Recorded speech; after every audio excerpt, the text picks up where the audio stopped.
Here we are, a place for you to learn, find solutions, and develop knowledge and skills in business and management.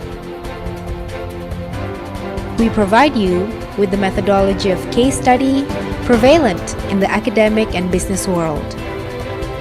So if you want to be fast, sharp, and relevant in business management, believe in yourself, believe in us, because now is your time.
All right, good evening, everybody. Welcome to another session of IPMI Alumni Sharing.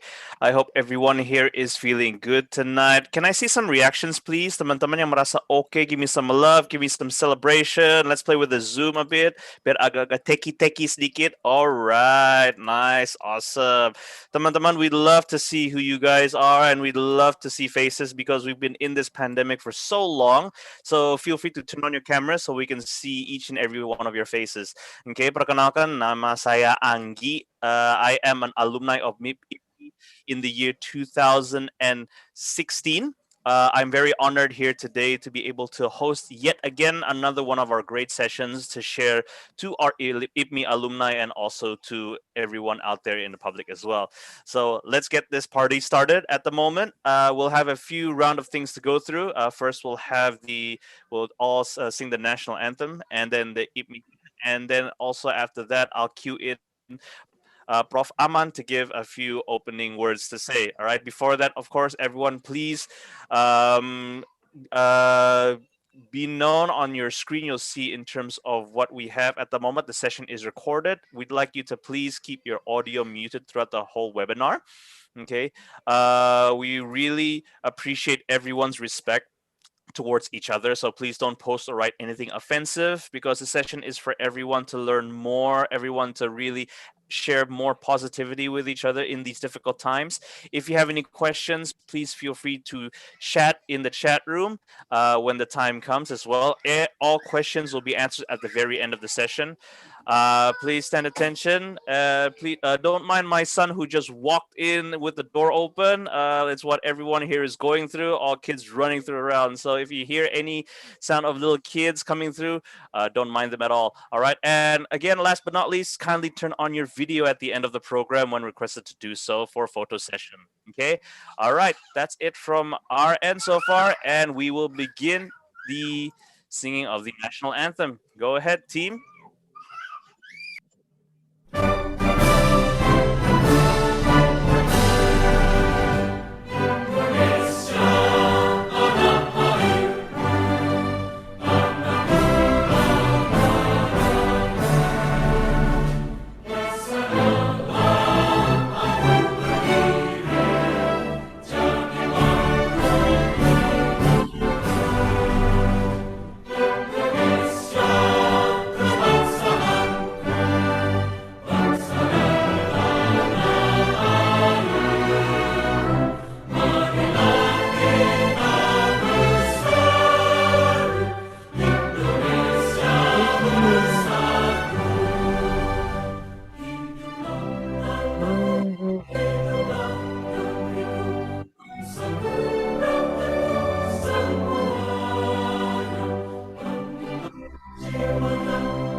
Thank you, team. We'll begin immediately with the IPMI hymn. Go ahead, team.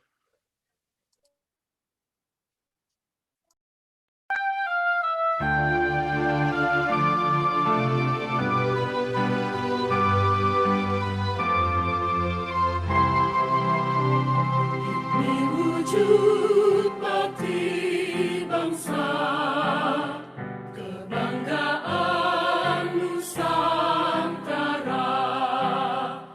persiapkan tunas negara, untuk menjadi insan mulia. Dreams to be a pioneer, wisdom and prosperity, by the trust and dignity, striving for glorious Indonesia.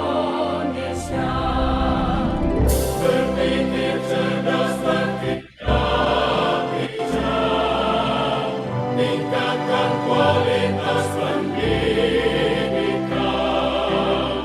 bekerja sama gigih berjuang, asa asih asuh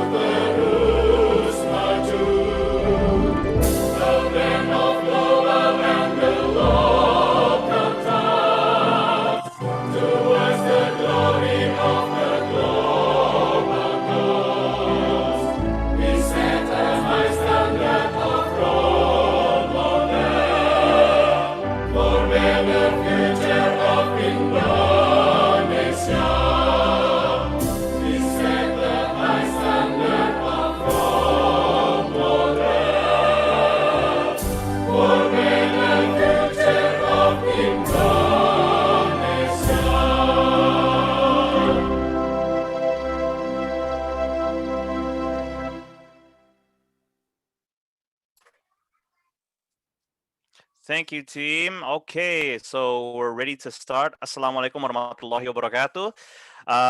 So let us start with this session titled Business Tips for Getting Through the Pandemic Period. We'll begin with Prof. Aman with a few welcoming words. Prof. Aman, dipersilakan. Go ahead. Oh, masih mute, Pak. All right, let's turn on the unmute. Go ahead. Ready to go. Thank you, Anji. Assalamualaikum warahmatullahi wabarakatuh.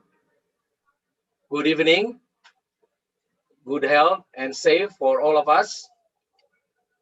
Thanks God for the Almighty for His blessing that we can meet today in a very good physical condition.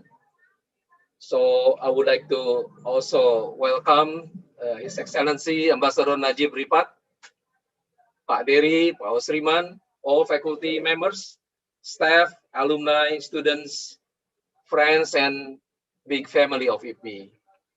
Welcome to our IPMI Alumni Sharing Session webinar, and thank you for coming. We are always very proud of you to have the alumni back to campus, although through virtual. So we are so happy to see you again in this webinar.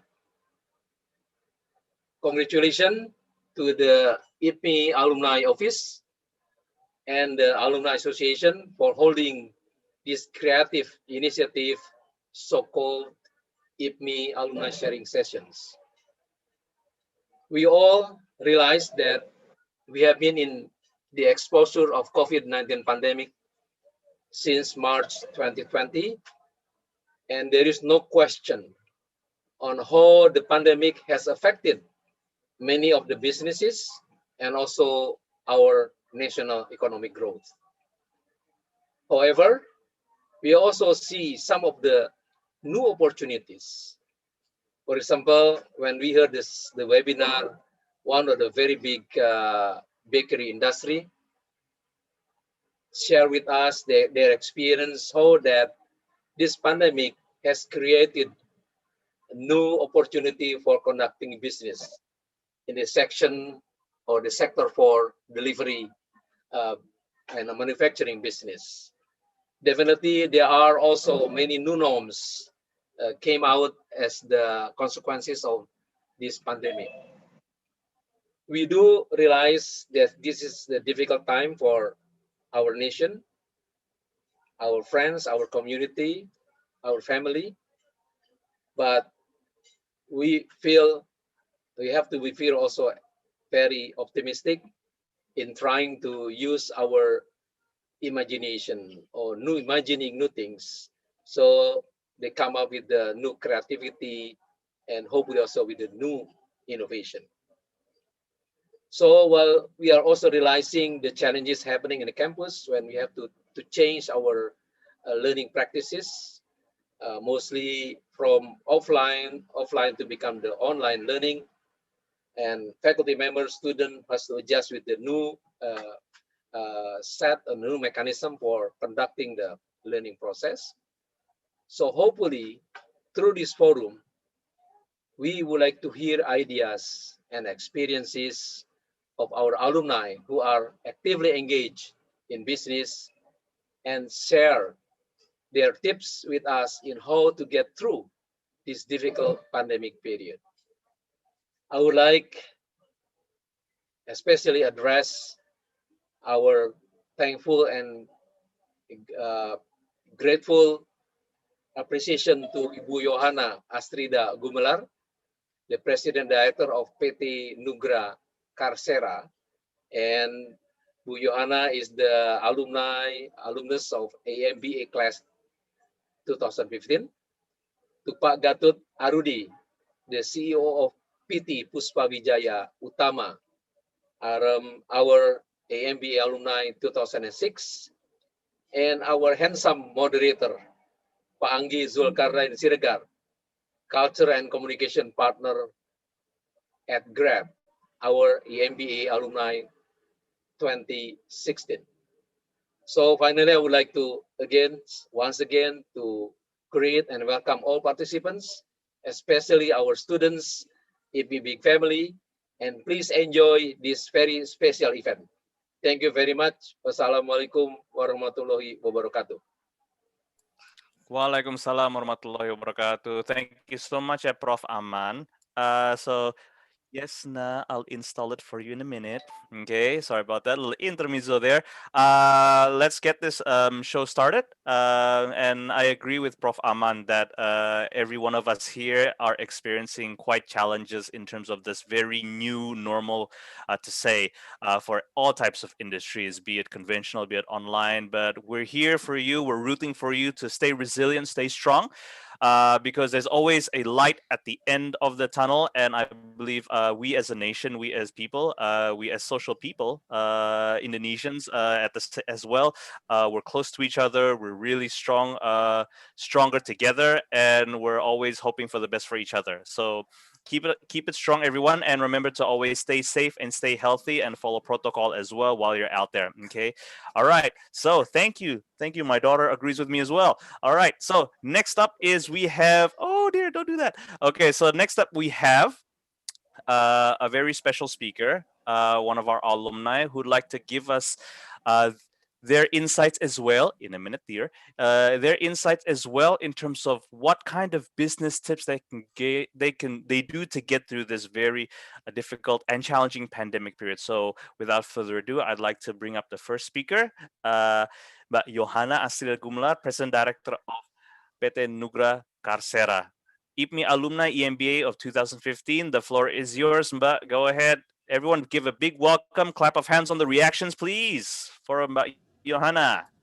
Hai, selamat malam semuanya. Good evening. Thank you for joining. I appreciate you joining this session. And I'm asked to play a small video, a 3-minute video of just to show what our company does. We do in healthcare, and I'll do so in a second. Hold on.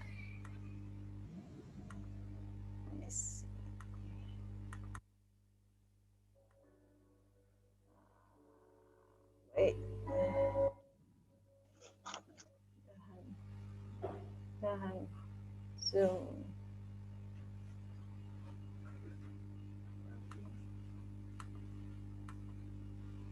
Wait, 1 second. No worries, because Yeah. it's very crucial for all of us in this very difficult time that we must have videos in our presentation, in our meeting. It's entertaining and it takes out the physical contact or approach that we usually have when we're meeting with each other. Is it Hey. sharing?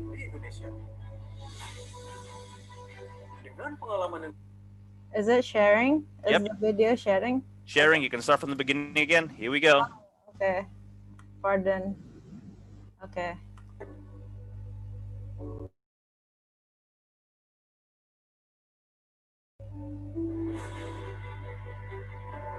Didirikan sejak 1990, PT Nugra Karsera aktif dalam mendistribusikan dan menyediakan alat kesehatan dengan merek kelas dunia ke seluruh rumah sakit di Indonesia. Dengan pengalaman yang lebih dari 25 tahun, Nugra Karsera memiliki perwakilan di lebih dari 200 rumah sakit terbaik di Indonesia.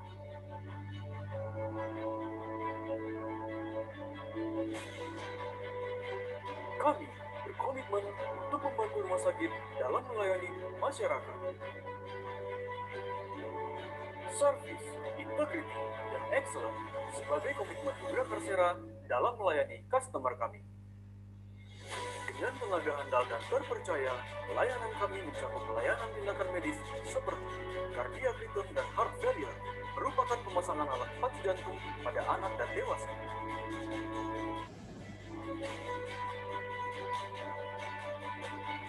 Structural heart, prosedur tindakan medis untuk mengatasi pasien dengan gagal jantung bawaan.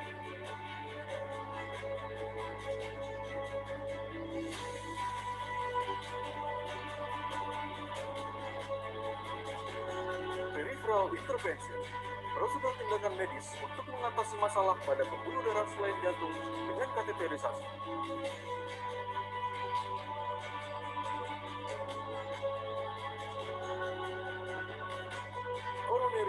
intervention, prosedur membedah yang digunakan untuk membuka arteri koroner jantung yang tersumbat.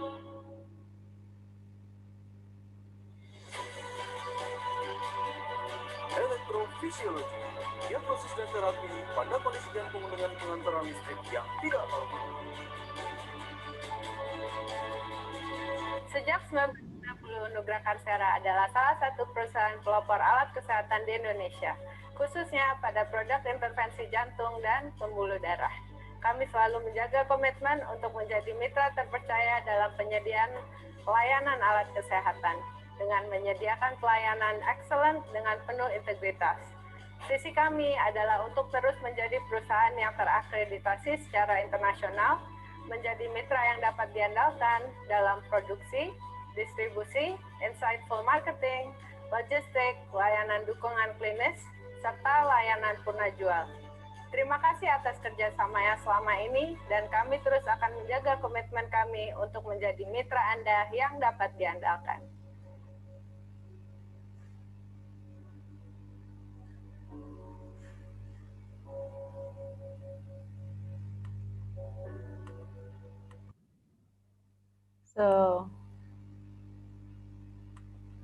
So that's the little company profile that we had, and I'll move on to my my slides.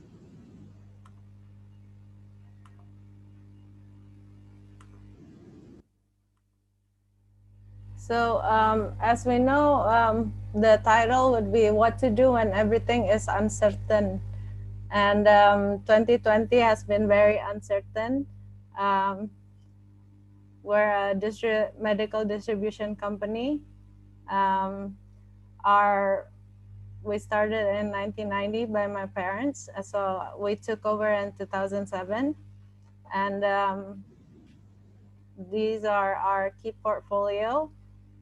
Although we are in healthcare, a lot of people think that we're doing so well in 2020, but it's unfortunately no, because our products, as you've seen, are very niche, and a lot of it are elective procedures, and hospitals themselves limits the number of procedures that they can do, so that they can reserve some beds in the ICU for COVID patients. So in general, our normal portfolio is down about 30 to 40%. So it's 2020 hasn't been kind to our normal portfolios. So, but then now what do we do when everything is uncertain? So this is a little meme that I like, the accordiere, the brain and heart. We had plans in the beginning of 2020, and zap, the plan just gone away, and I guess the universe don't care about our plans. So coming back to what to do. What to do is that I believe we need to have some equity when things are uncertain. So for us, our equity is our model is our beliefs, which is 1, change is certain. 2, collaboration across boundaries. 3, choose to apply growth. And our values is also our equity, also service excellence and integrity. So in the ones in greens, I will talk about tonight. So change is certain. Knowing this, it helps for us to not be paralyzed. So this is the last episode of Big Bang Theory, where Penny and Sheldon is saying that change is the only constant. So we know that when we expect change, our brain reacts differently. So if you're faced by change, you become paralyzed, you don't know what to do. But then again, change is not easy. So again, it requires adaptability.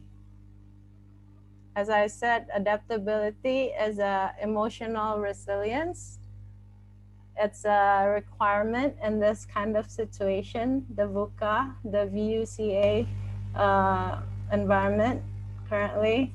So when we expect change and challenges, the amygdala, the small brain, which is the fight or flight reaction, it would not hijack your brain. So if you know change is coming, you will be functioning out of your prefrontal cortex. So you'll be in the problem-solving mode. You won't be panicking, essentially. So our next beliefs is collaboration across boundaries, even industries. So I did have my panic mode for the last week of March, I believe. And it took about a week for me to get started to think again. And we started to, I have a friend in Solo, Pepe Dan Liris. We started talking, see the possibilities, whether we could make a coverall, APD, protective coverall for ICU that would be registered in the Kemenkes. So we choose to collaborate across industries. We exchange our knowledge and expertise. We design the coverall, and we managed to come up with a finished product within 3 weeks and have it registered in the MOH at the Ministry of Health. And the key to collaboration is aligning objectives. In this case, we created a new relevant revenue stream. So collaboration is just another way to get things done. And this protective coverall, say year to date, it's about 10% of our total revenue. So it really helped us financially. If we weren't to have this, we would be in a much worse shape. My third point to share is choose to apply growth. So I know that there are tons of webinars to take, classes to take, upskilling when things are slow, and that's exactly what some of our teams did. So, for example, our operational director, Pa Julius, he took CHRP, and we get to use what he learned and implement it to do some organizational development restructuring in our company. So we get to do that. So when we learn, we have to have the objective to apply it. Applying it, reflecting on it, implementing it. And the example that I gave, we did some SWOT analysis, and we restructured the company out of what the class gave us. It helps us as the company to be motivated. So we don't just sit still, and we took the downtime to restructure ourselves to get ready for 2021. So next, I will talk about integrity. The following are the business tips. So how do we build trust in managing cash flow towards vendors and via internal transparency? So trust is a form of equity, as I said. It's a model. Trust is your credibility in the marketplace. So for example, if you had to delay payment to your vendors, discuss a payment plan and follow through with it. Be transparent, discuss solution, consider both sides' needs when doing so, and commit to it. So therefore, you build trust with your vendors if you had to say delay payments on top above your term of payment. So also for us, we had to manage our inventory since our caseloads are decreased significantly. We had to adjust the buying forecast to our vendors. So this also impacts our principals, our vendors. So we need to discuss what would be acceptable for both parties, because holding too high of an inventory will hold up your cash. So even this year, we had to prioritize selling out our high value items on clearance so they don't expire.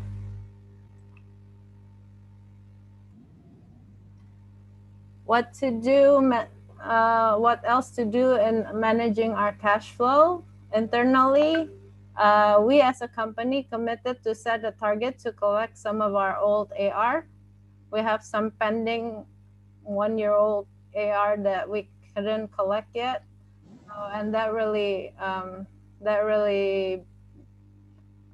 disturb our cash flow, because our hospitals, they are also haven't received the additional budget that they had to.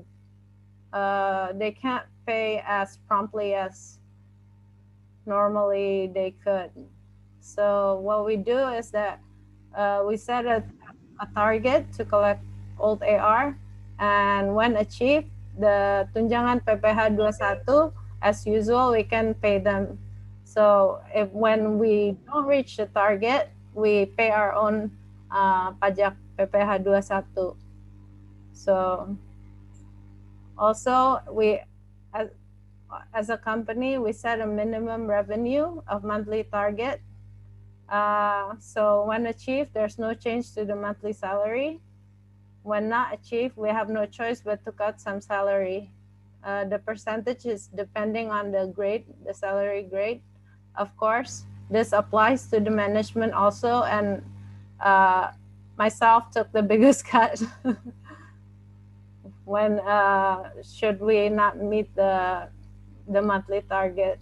So we did this too during the worst of times, during May to September. So it's about 4 months. By September, we collected our big chunk of our old AR that helps our cash flow. So we're in better shape by September. So what's good about giving target instead of just plainly cutting their salary or letting people go is that we get to still we get to see the team to still have the drive target. They're motivated to achieve the target for the good of the company. So, and for ourselves, for management, we get to keep a manageable cash flow according to performance. So we also thank them that they're empathized enough to agree to do this with us. So there was a big hoo-ha around THR, holiday allowance. What we did is that we did a Google form survey. We're a company of about 91 people. So we took a poll saying who would need a full holiday allowance paid and who can take 50% then and then 50% later to be fully paid. But our commitment was to pay everything by December 2020. So there were 30% of employees agreed to have the 50% holiday allowance withheld. But by September, when things got better, we paid everything that is pending.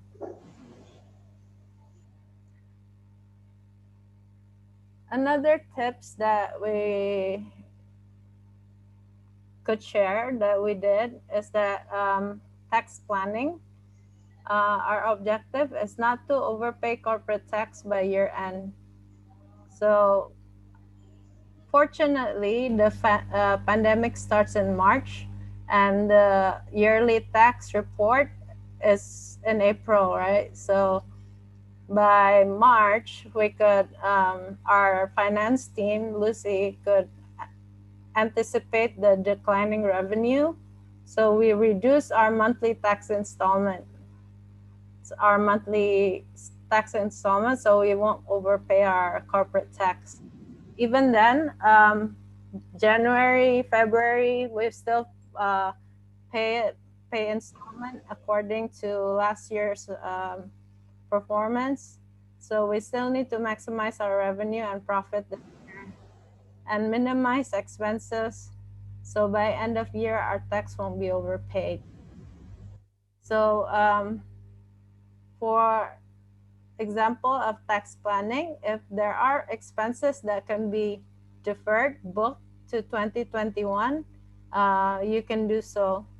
But for us, fortunately, by end of Q3, we had a big jump of revenue thanks to hospitals getting extra budget for COVID, and they get to buy some of our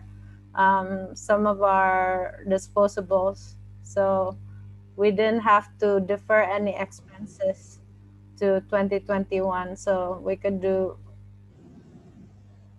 as normally. We applied our expenses accordingly this year. So my closing statement is that I like this saying: the pessimists complain about the wind, the optimists expect it to change, the leader adjusts his sails. So we are the leaders, you are the leaders.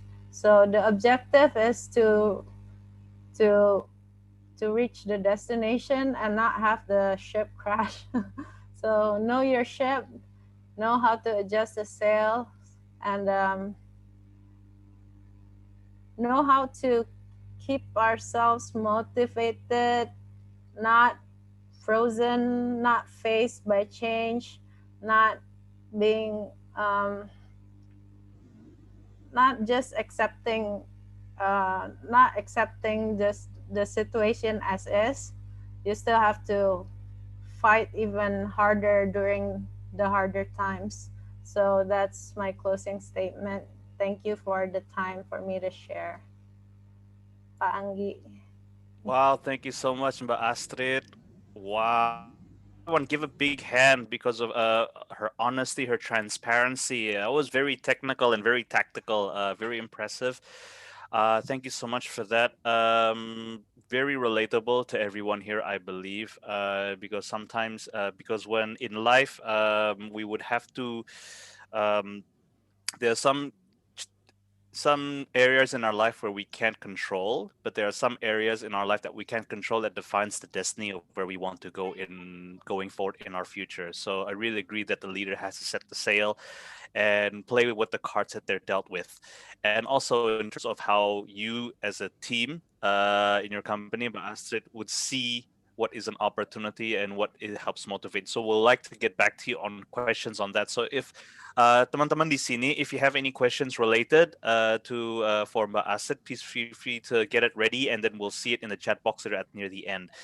All right. So thank you so much, Mbak Astrid. We'll get back to you later at near the end of the show. All right. So next up is we'd like to let me just have a clearance here. So team, we're having a going directly to the next speaker, or do we have an intermezzo Kahoot?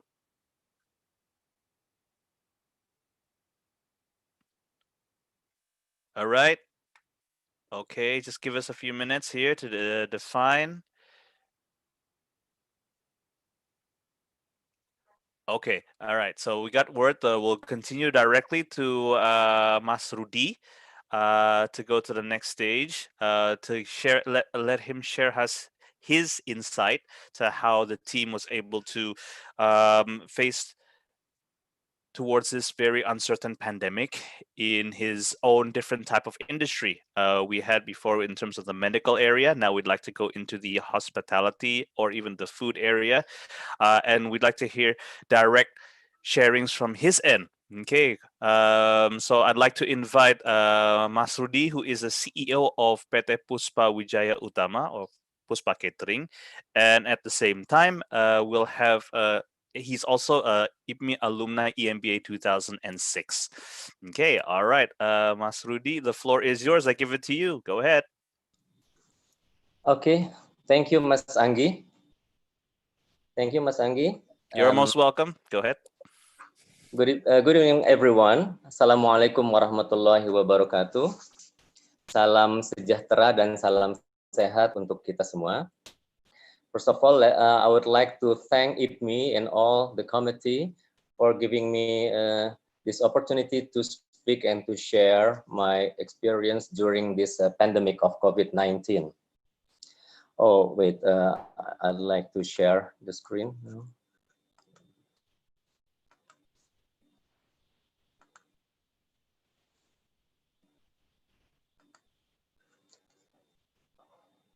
Okay, can you all see this slide?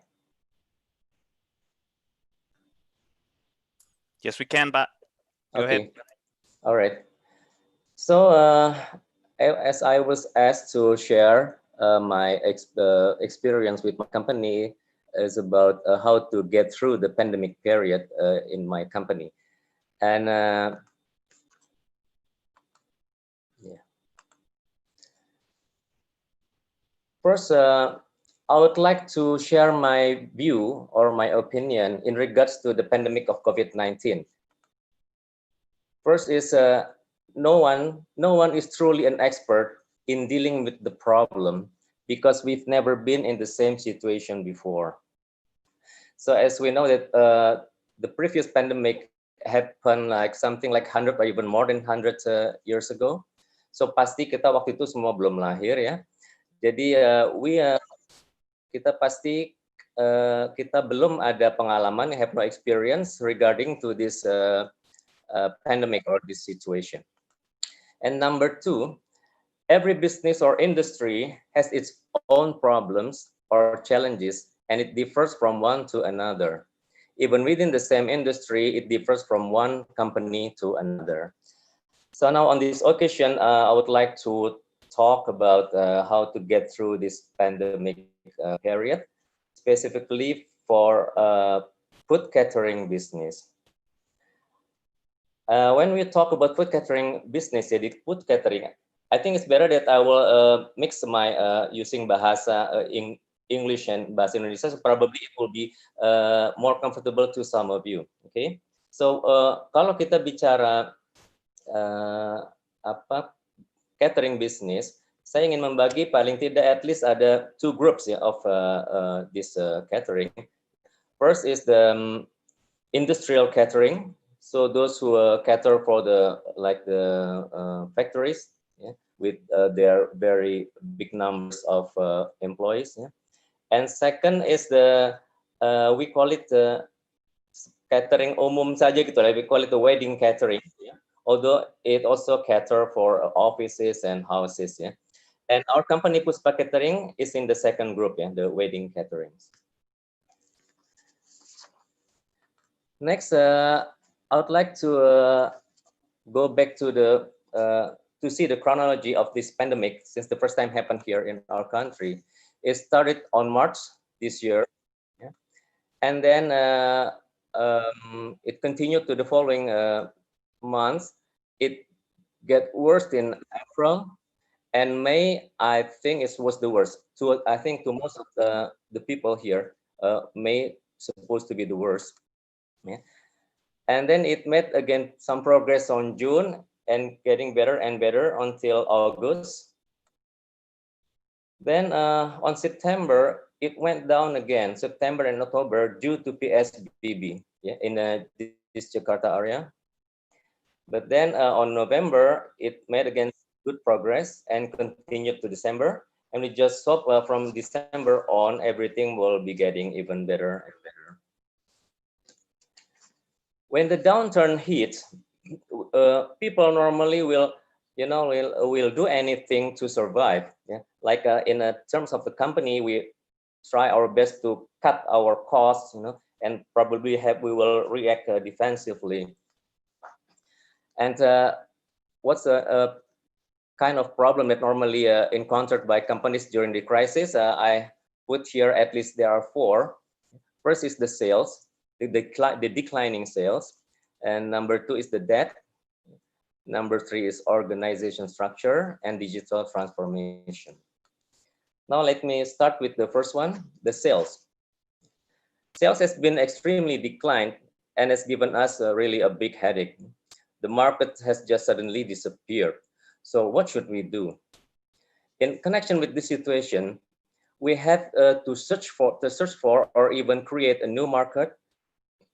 We have to be flexible in making some changes in our business, and we have to be ready to shift to a new business circumstance or business model that will work better with the current situation.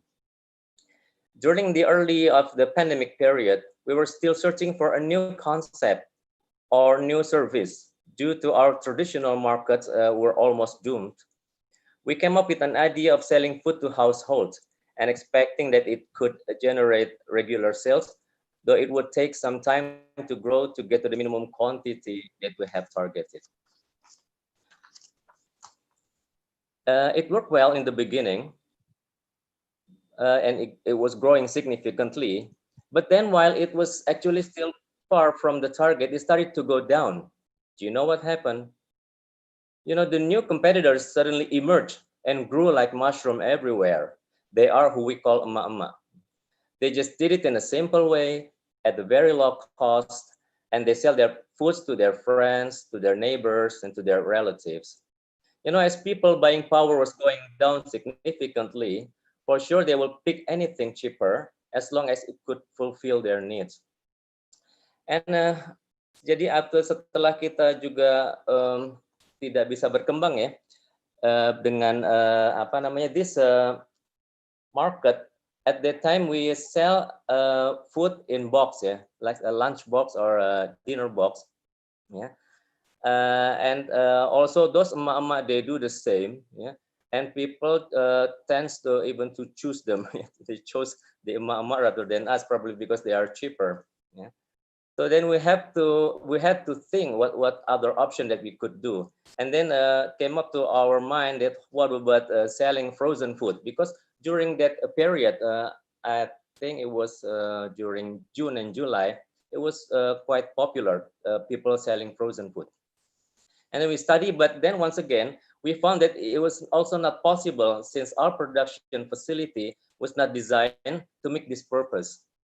And it would be a very big investment if you want to get into the business. While resources, especially money, were scarce, and we had to be very prudent in spending our money. So then under this situation, we finally came up with, under this situation so difficult, our sales going down very low, as low as zero. It was almost zero, yeah.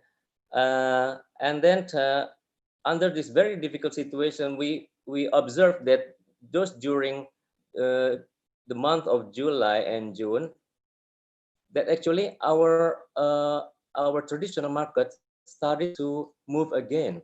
And then so we finally we made our decision that we had to go back to our core business, which is banquet, or in bahasa Indonesia we call it banquet. Yeah, you know what is a banquet?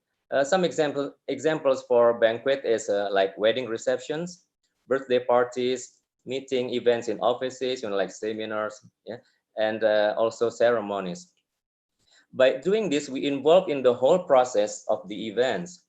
So we are not only selling our food, but also selling our services from the very beginning till the end of the process.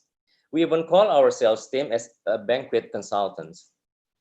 We help our clients to arrange their events, from setting up the menus, preparing all the food and the equipment needed, and we will be the one who is responsible for preparing everything at the venue, from designing the layout, setting up the tables with all the foods and the decoration on them, and serve the guests, all the guests from the beginning till the end of the event. By doing this, we put all our efforts in this specific market, and thank God it worked well to us. It was growing significantly and getting better and better every month. Now, I would like to let's have a look at a video. I have a video here. This is showing that Puspa Catering Services complies with the health protocol, and some pictures of our products and event.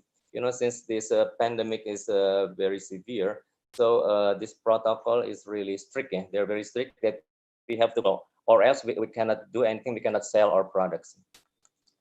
Now, let's watch this 3 minutes video about Puspa Catering comply with this protocol.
Okay, now let's have a look at some pictures here. This is what I just explained about banquet. So we are not just selling food. And so I believe you're all familiar with this. This is a wedding reception. So first, before we start the event, we normally do this. Ya, kita melakukan briefing ya kepada semua staff ya, so that every each of them will understand their responsibility. And then when it's all, everything are set, then this is the look that you can see here. This is the buffet. So some different types, yeah. And this is also we use special table here, just look like those in the hotels. And this is, you see, the current situation where we have to follow the protocols. So if you can see here, we use acrylic here. Yeah, as a divider here. Yeah. So people, when they walk here, they can touch the foot. They cannot touch the foot. Yeah? Also, when they breathe, their breath will not go to the foot. Yeah? And also the wedding hall, also they provide this here.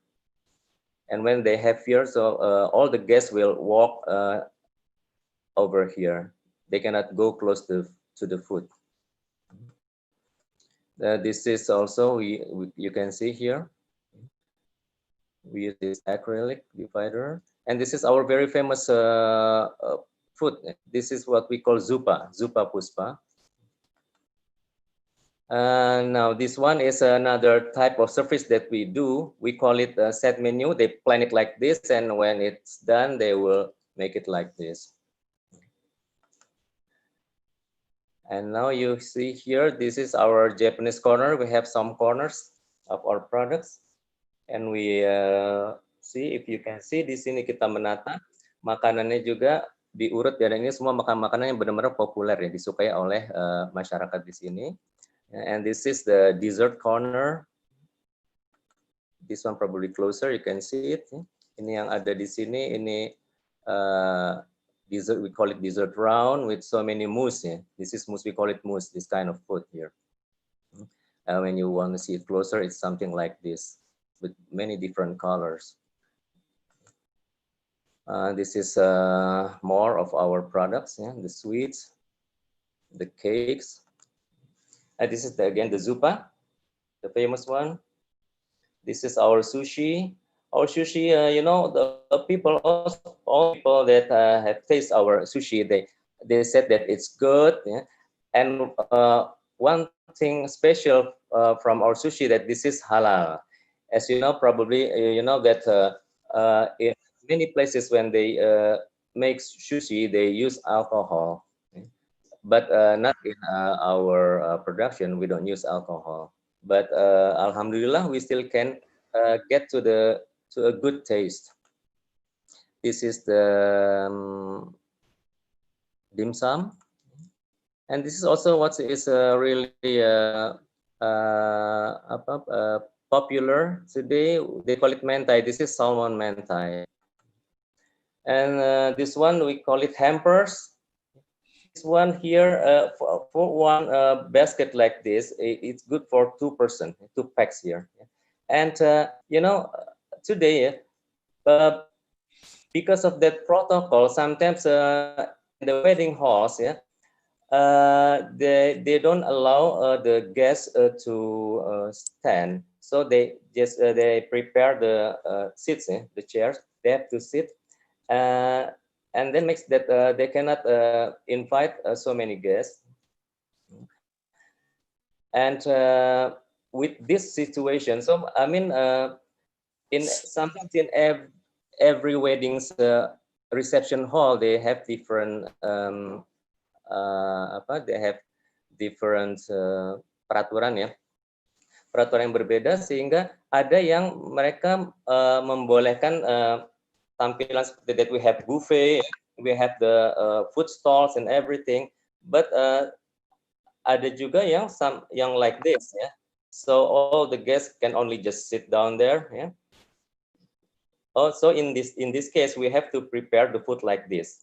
So when they go home, they will bring this. Did you have here 2 kinds? Yeah? I guess this one is the traditional Indonesian food, and this one is the Western food. And this is another menu of us, ya, nasi bakar and apa itu sate buntel ya. This is also one of our famous menu. This is well, you know, we have more than 1,000 kinds of food. And this is our fleets here. They're ready to go. And this is our warehouse. Yeah? This is the production site, yeah? The kitchen. As you see here, we concern about our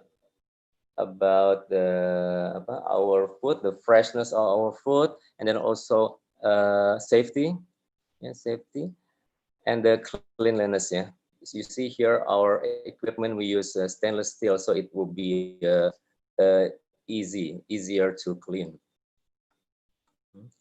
And here is our cold room. Yeah, this is the chiller and the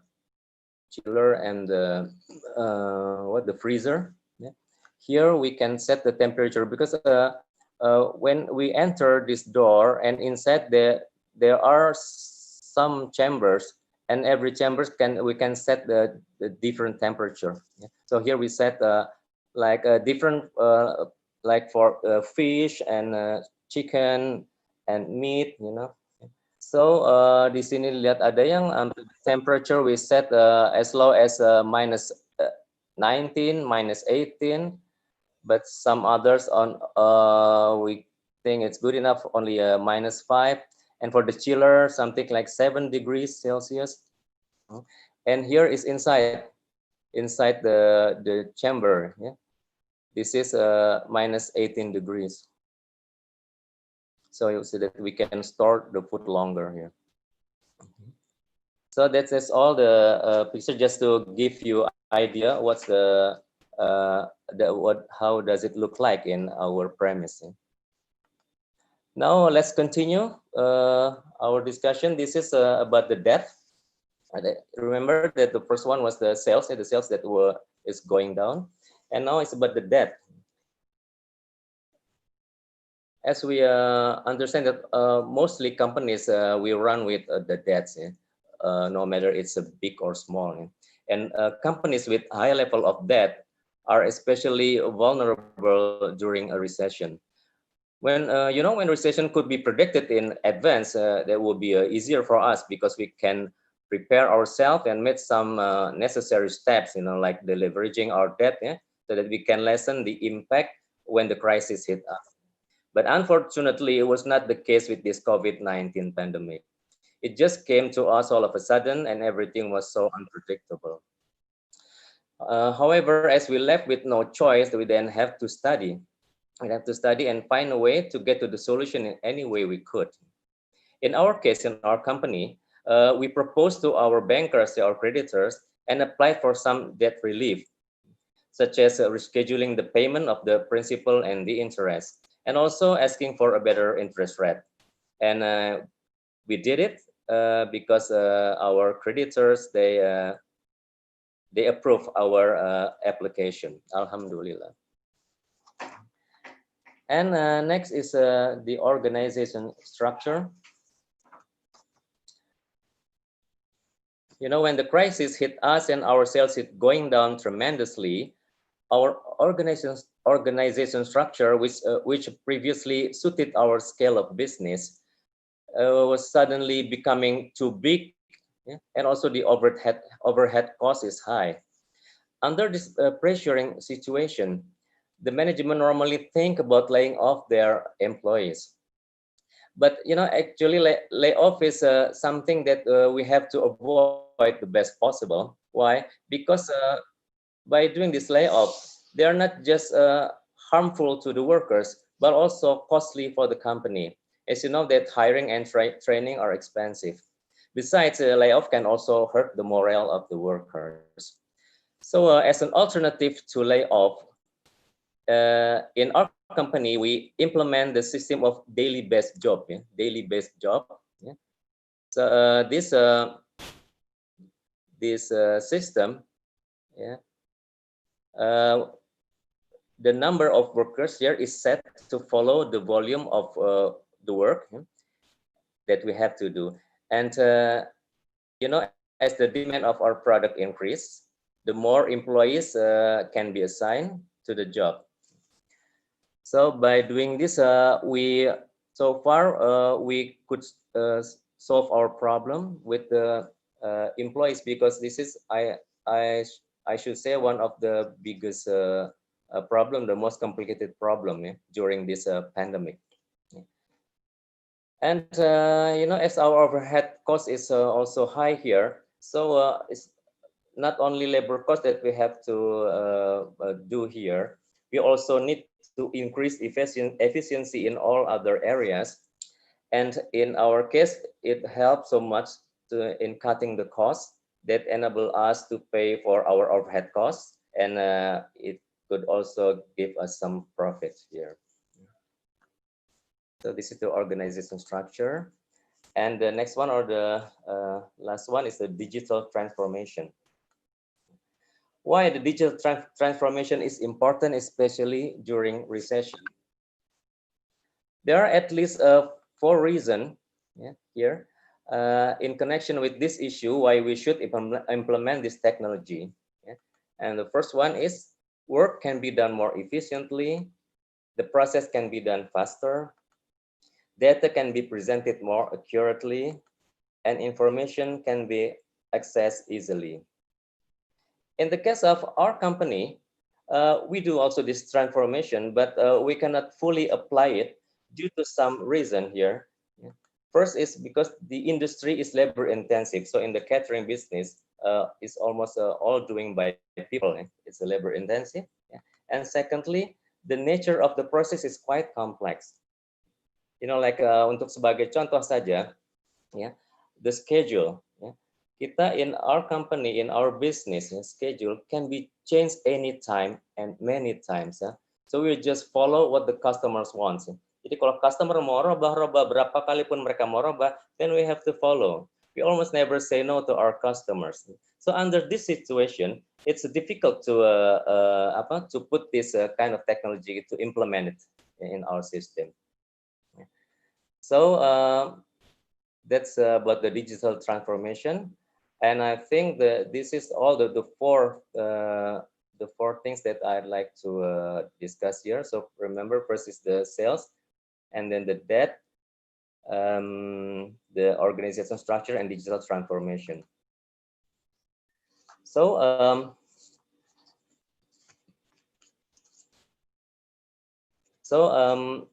after having this, I think I have 3 keywords here. That it's just like a conclusion to all this discussion. Okay. First is don't crash your company. It means don't run out of money. Because once you run out of money, you cannot do anything. And number 2, be flexible and ready to adjust. It means that you have to be agile. And number 3, this one is interesting. Recession offer opportunities for change. So I believe that we by having the pressure, the very high pressure of this pandemic, this situation. So we had to think very hard. We have to work very hard, and that we could see things that we couldn't see before. We could do things that we couldn't do before. So I think, ya, menurut saya, nanti even though this insya Allah ya, this pandemic already over, ya, we will continue using our system what we're doing now, yeah, because what, we can do it more efficiently and we can do it more effectively. So, and again, if you ask me what's actually that the biggest problem that we are still facing until now, I should say that the problem is the PSBB. Yeah. So this is a problem again that might affect our sales in the future. This is the best PSBB in the Great Jakarta area, because this is totally beyond our control. Yeah. Yes, you know that this happened in September and October, and it has brought our sales down to a very low level. Although it was not as tough as it was in June and July. So we hope there will be no more PSBB, and we can focus all our efforts in bringing our sales back to its normal level in the near future, the way it used to be. Well, I think that's all the important things I need to share with you today. Hopefully, it could inspire you or give you some ideas of how to manage your business during this difficult time. Thank you. Thank you, Pak. Thank you so much, Mas Rudy. Give a big hand, everyone, for such an awesome session, awesome sharing. We've seen insights in terms of if we face on the FMCG industry, yeah. No, sorry, not FMCG. If we could say perhaps more on the food industry in general, FMCG would be categorized differently. So I hope that everyone here has learned a few things in terms of that, some concepts that relate to how you do your own business or how you contribute to your company or any other areas that you're currently going through, because I believe everyone here is facing the same challenges that we are. Now it's just a matter of how we can share and understand more from our speakers here in terms of how they can continue to go further moving forward. Okay, all right. So going on to our last session, which is the Q&A. So I think there's a few questions already in the chat box I'd like to take a look at. Let's see. Let's start with the very top one from Yudhistira to Mbak Astrid. Yeah. Okay. So here is question is, let me just make my screen longer. Here we go. And all right. Thank you so much, ma'am, for the insight. However, I noticed that one of your business plan is setting target to collect old AR. It is interesting because according to PS AK 72, instructed to reserve bad debt accounts prior to new business period begins. So it's pretty different from the past practice where you can reserve during or after the business run. This is very technical. Okay, how can you deal with it? Because it might seem making finance controller become frustrated. Thank you. Yeah, so it is a very technical question. I had to ask somebody about it. So basically, we have not reserved bad debts yet. It is required this year. So so we just look at because we've already collected all the current ones, and basically we simply need the cash to run. So that's why the plan was to collect old AR. So it hasn't been turned into expenses yet. We haven't done that, but this year now it's required. So our previous auditor hasn't bother us with having to reserve. Plus, we still need to reduce our expenses to maximize our profit. So that's why it's one of our go-to target. One of the first things that we did. We simply need the cash. All right. Thank you so much, Mbak Astrid. I hope that answers your question. Next is, thank you, Yudhistira. Next is from Yulia Rini. Thank you for the insight from all the speakers. I'd like to ask question to Pak Arudi. In mitigating COVID-19, Puspa Catering apply daily based job adjusting to work volume. Could you explain more on that daily based job model? Is it similar to WFA, WFO model? Or maybe if I want to add maybe split A, split B, maybe some of us are already doing right now. Go. Okay. Yes, thank you, Bu Yulia. Yeah. Thank you, Bu Yulia, for your question. So the system that we are implementing now in our company, which we call it the daily based job, is different from the WFH or WFO. In this system, we set the number of the workers to follow the volume of the work that we have to do. So for example, today we have to produce like 200 packs of food. Yeah? Then we will use like 50 people to work today. And tomorrow when the volume increase, then we also will get more people. When the volume decrease, we will get lesser people. Yeah? So it's going like that. But since those workers, they can see that the trend of our sales is increasing every day or every month like that. So they have the belief in us. Yeah? So they are happy. So it's not really a problem to them, because when we don't call them to the office, yeah, to our production, yeah, it means that they stay home, and then when they stay home, we don't pay them. Yeah? But and that's also the thing that since our sales today is much lower than our sales during the normal time. So of course, the number of workers that work now is much lesser, and there are many of them that has to stay home. Yeah? Some of them even they ask for they resign, because they need money. And they are the member of the BPJS. Yeah? So they said, Pa, I would like to resign because I want to claim my BPJS. So, okay, so if that's your decision, we will help you. We will help you to process so they can claim their BPJS. Yeah? And for the moment, they have to stay home. They don't receive anything from us. Yeah? And but we told them that once the situation gets better again, they have the chance to come back to us, although they have resigned from our company. Yes. So it's something like that. Okay. Yulia, is it answering your question?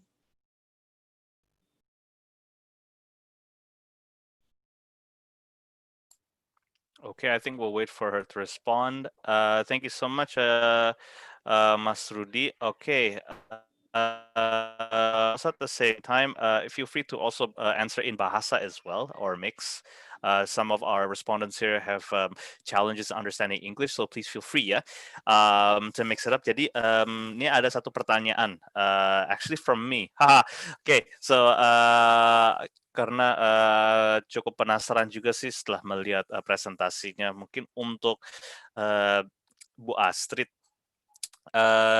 tadi sempat mention in terms of collaboration, you had to find a different business model for collaboration with other third parties gitu ya.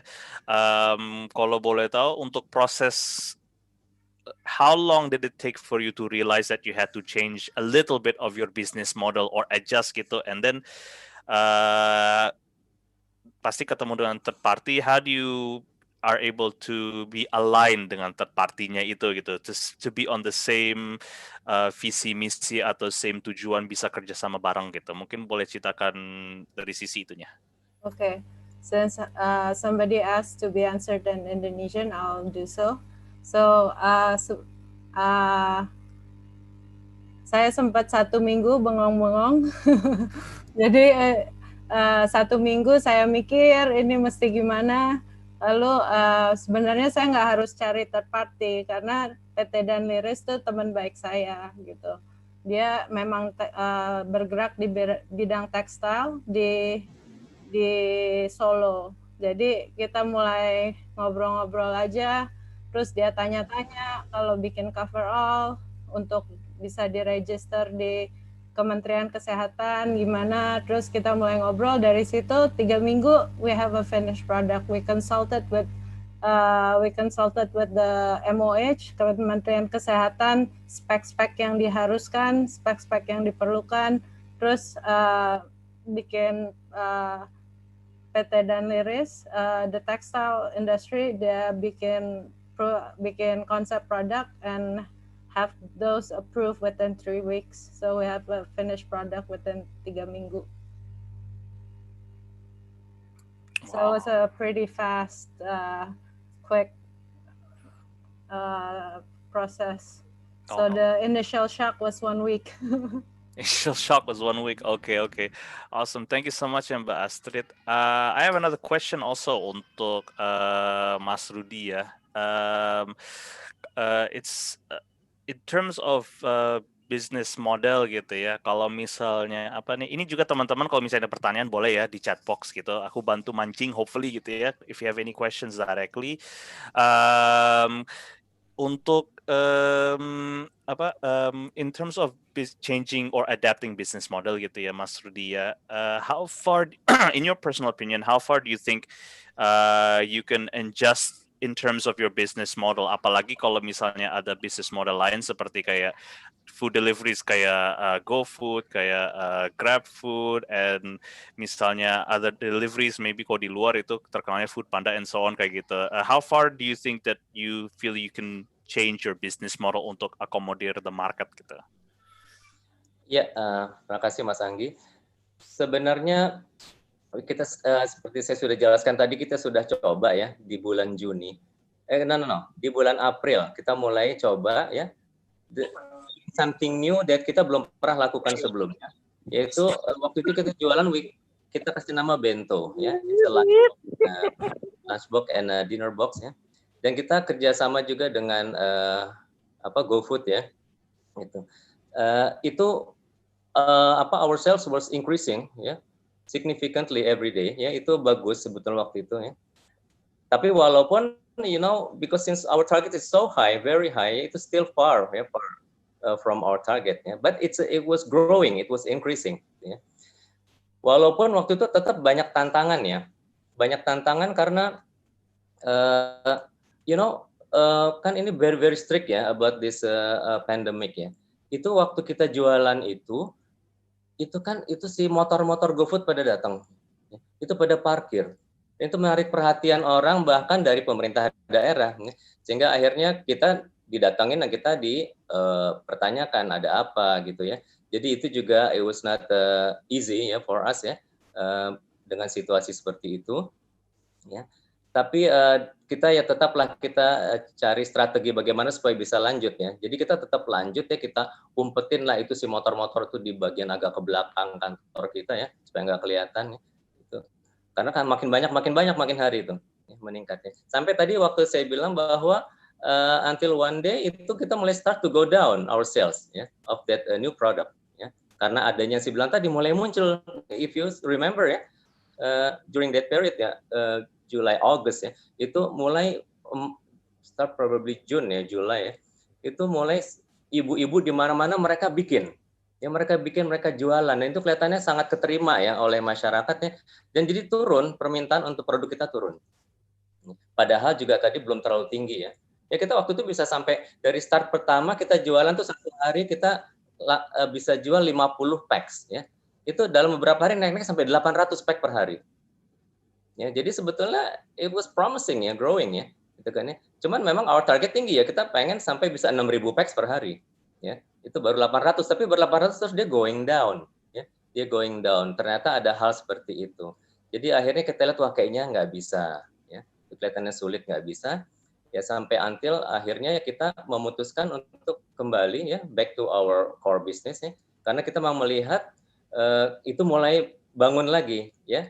Mulai start to move again ya, what we call yang the banquet tadi, the banquet. So begitu, Mas Anggi. Thank you, Mas Rudi. Thank you so much. We have a few more questions di sini di chat box ya, aku bacain. Dari Iin untuk Mas Rudi nih. Terima kasih untuk pencerahannya dari para pembicara. Saya hendak bertanya kepada Bapak Rudi, bagaimana menjalankan bisnis awal F&B di masa pandemi dan resesi seperti sekarang ini? Bagaimana kita dapat bertahan dan dalam menjalankan bisnis ini bahkan nantinya dapat berkembang ke depannya? Terima kasih. Gitu. Terima kasih Mbak Iin ya. Sebetulnya hampir sama dengan jawaban saya yang tadi ya sebelumnya ya. Bagaimana kita menyingkapi ya situasi yang berat ini ya. Karena memang ini kan this pandemic is really ini kita it's more as a disaster ya, rather than just a crisis gitu kan ya. Barangkali lebih serem lagi, it's a nightmare. Ya. Tapi sebenarnya banyak yang kita bisa belajar dari sini. Ya. Dan seperti saya jelaskan tadi, kita mulai dari mencari-cari ya apa yang mau dikerjakan, ya, sampai akhirnya kita mencoba yang tadi yang kita sebut bento. Kita juga jual kalau bento tahu itu kayak lunchbox ya. Kita juga jual berbagai menu yang dikirim pakai GoFood juga ya. Seperti ada roast chicken gitu ya, macam-macam lah, menu ikan, menu ayam, menu udang ya kita jual ya. Cuman memang akhirnya ternyata tidak bisa terus berkembang ya, karena bersaing tadi ya dengan masyarakat ya, juga ikut jualan seperti itu. Jadi seperti itu. Dan akhirnya kalau untuk in the case of our company or business ya, ini kita kembali ke bisnis utama kita ya, bangket tadi. Dan di sini ternyata mulai berkembang. Cuma ya tadi memang musuhnya PSBB ya. PSBB itu musuh utama. Karena terus terang itu pada saat PSBB dilonggarkan, itu terasa sekali kita berkembangnya bagus. Karena kan our customers ya, our customer is more than 2,000 ya. Our customer itu selain yang weddings ya, juga itu banyak ya, ada perusahaan-perusahaan gitu ya. Kita kira-kira mungkin saya bisa sebut ya, customer kita tuh selain ada yang individuals ya, weddings ya, ada juga sampai ke State Palace, istana. Ya. Kita melayani istana tuh sudah sejak dari zaman Presiden Soeharto. Ya, karena this Puspa Catering started waktu itu tahun 84 ya. 1984, jadi sekarang sudah 36 tahun umurnya ya. Itu istana udah langganan kita dari dulu ya. Juga terus departemen-departemen di perusahaan ya, termasuk TNI, polisi semua ya, BUMN, perusahaan-perusahaan private companies ya. Terus organisasi termasuk yang politik dan sebagainya, yaitu semuanya adalah customer kita ya. Dan ini kebanyakan dari mereka pada saat PSBB itu diketatkan, mereka juga nggak bisa bergerak, ya. Karena mereka nggak bisa bergerak, ya padahal mereka market kita. Jadi langsung ordernya stop, akhirnya bisa going down. Saya bilang waktu di April bahkan Mei itu sampai I should say it was zero, ya sampai zero. Imagine that, very hard, ya. Nah akhirnya kita tetap kita menjalankan lagi our core business which was a banquet ya. Dan ternyata memang PSBB juga akhirnya dibuka kembali ya. Dan pada saat dibuka kita langsung berkembang ya. Nah, alhamdulillah perkembangannya juga cukup signifikan, sangat baik ya. Until itu tadi yang saya bilang September, tahu-tahu PSBB lagi. September half month ya di September dan another half month di Oktober ya. Dan itu betul-betul kita langsung ngedrop lagi, penjualan kita langsung ngedrop.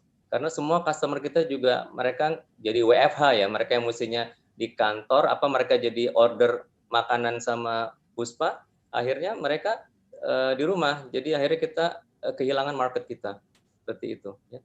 Jadi itu berat sekali buat kita waktu itu, tapi akhirnya dibuka lagi di pertengahan Oktober. Dan kita seperti merangkak lagi tuh, we just like start all over again ya. Kita mulai lagi tapi alhamdulillah itu bisa meningkat dengan baik. Dan di November kita cukup bagus ya. November cukup bagus, jauh lebih tinggi daripada bulan-bulan sebelumnya. Jadi kalau kedepannya PSBB ini memang betul-betul, mudah-mudahan harapan kita ya tidak ada lagi. Rasanya saya sangat optimis ya. Kita yakin sales kita akan terus meningkat dan bahkan mungkin mudah-mudahan bisa segera kembali ke level normal. Itu saja jawaban saya. Terima kasih.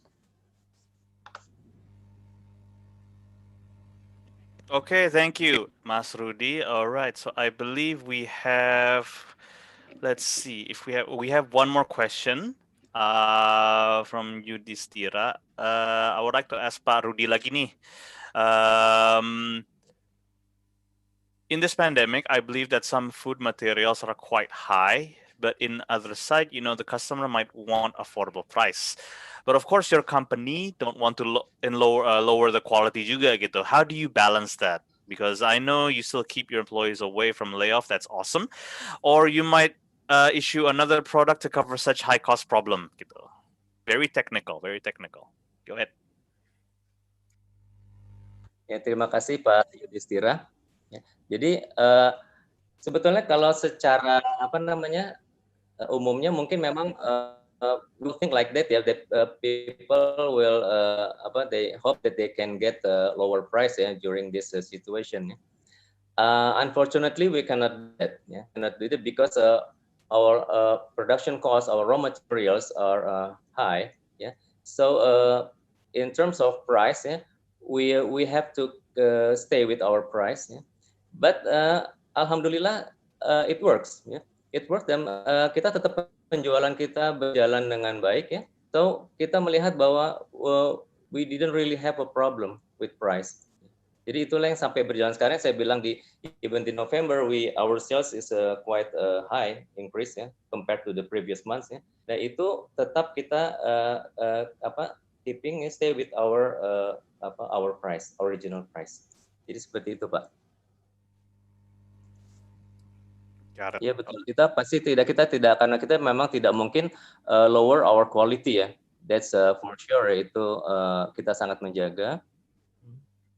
Jadi itulah tadi kita beruntung karena they can accept our price ya. So kita tetap bisa jual.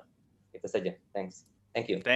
Thank you, Mas Rudi. Yes, it's very important for us when we're doing our business, whatever the services, whatever the products that we have, is quality to customers always has to remain high.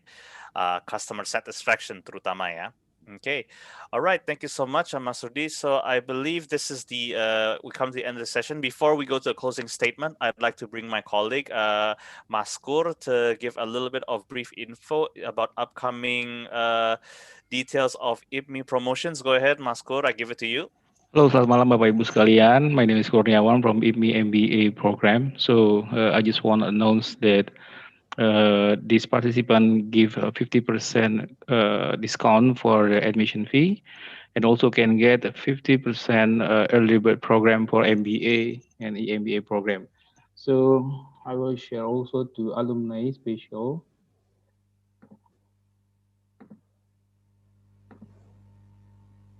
Oke, for alumni kita kasih 20% plus 15% potongan diskon. Kemudian juga 100% untuk development fee, additional scholarship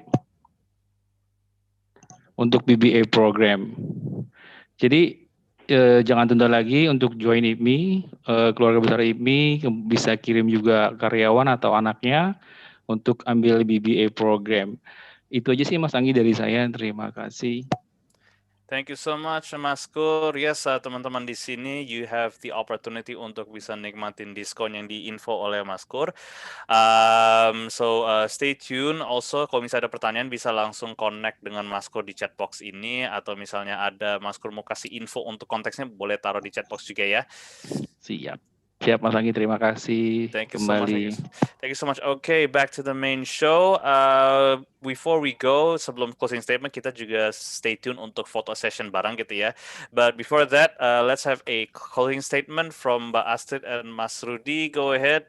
Perhaps your key takeaways, anything personal you want to say to everyone here in terms of resilience atau seeing forward. Boleh ya sebagai closing statementnya.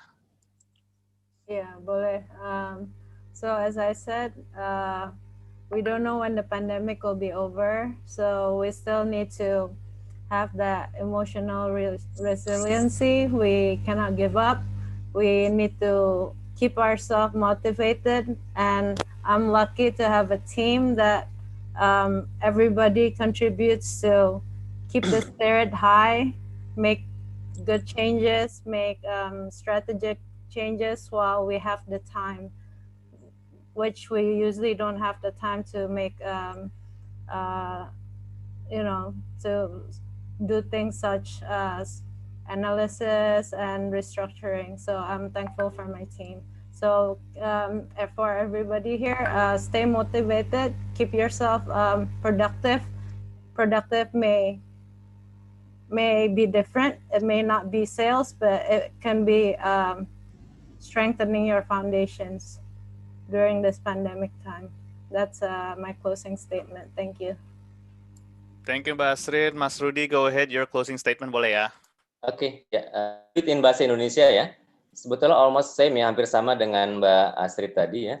Jadi saya mengajak semuanya untuk kita tetap semangat, ya, jangan berputus asa, karena sebetulnya kita yakinkan diri kita bahwa dalam setiap kesulitan seperti ini pasti ada kemudahan ya.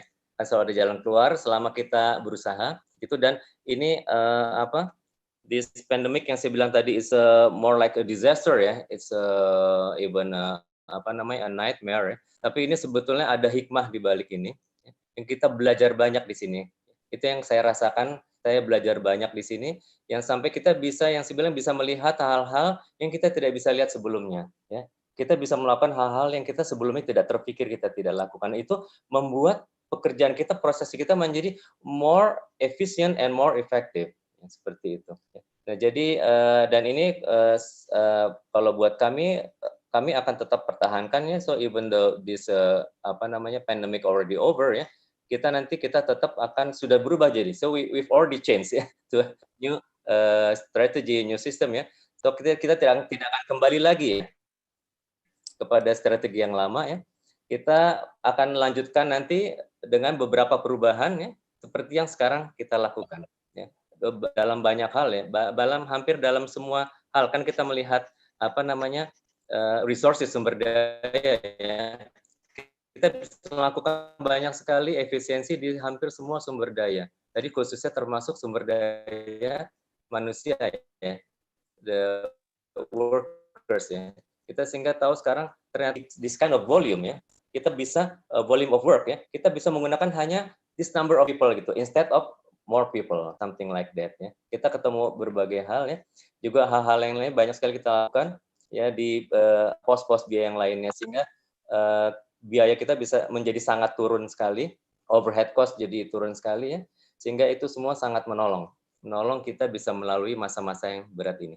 Jadi saya yakin mudah-mudahan kepada semuanya ya, jika kita berusaha, pastilah kalau saya yakin pasti kita bisa bisa menemukan hal-hal yang baru seperti itu ya. Dan memang pasti di setiap perusahaan berbeda-beda kondisinya, permasalahan berbeda-beda ya. Anda yang lebih tahu perusahaan masing-masing. Mudah-mudahan saya yakin Anda ketemu dengan cara-cara solusi untuk permasalahannya masing-masing. Ya, baik itu saja. That's all from me. Thank you. Thank you Mas Rudi, thank you so much. Oke teman-teman, we come to the end of our session. Boleh ya untuk kita nyalain kamera untuk kita foto bareng. Mbak Opit boleh dibantu untuk di fotonya Mbak Opit ya? Bisa? Can? Can. Asik. Oke, boleh ya kita foto dulu ya. Jangan pulang dulu teman-teman. Ini mungkin di sini ada 2 halaman. Oke, so kita ikutin aba-abanya dari Mbak Opit ya. Oke. 1, 2, 3. Sorry. 1, 2, 3. 1 halaman lagi. 1, 2, 3. 1, 2, 3. Oke, done. Okay, sip. Thank you so much semua for coming. We look forward to having you in our next session. Stay tuned for more coming up soon. For those of you going on holiday, please have a happy and safe holiday. Stay safe, stay healthy, and stay happy ya teman-teman ya. All right, thank you so much everyone. Have a good evening. Assalamualaikum warahmatullahi wabarakatuh. Waalaikumsalam warahmatullahi wabarakatuh. Terima kasih semuanya. Makasih Mas Anggi. Thank you Mas Rudi. Thank you also Mbak Astrid. Thank you also Paskur. Mbak Dana, thank you for coming as well, and Mbak Opit. So take care and safe trip home for those of you who are still driving, and have a good rest tonight. Take care now. Bye-bye. Thank you. Good night. Bye. Thank you everyone. You're welcome. Pak Osriman, apa kabar? Baik. Halo Pak Os. Halo Pak Os. Lama nggak kelihatan nih lama Pak Os nih. Iya, lagi bertapa. Luar biasa. Sehat-sehat Pak. Alhamdulillah. Pak Arudi masih ada nggak? Sehat selalu Pak Os. Apa kabar? Pak Rudi udah OT-nya. Udah. Nanti dikasih kontaknya deh. Iya. Oke. Sampai ketemu.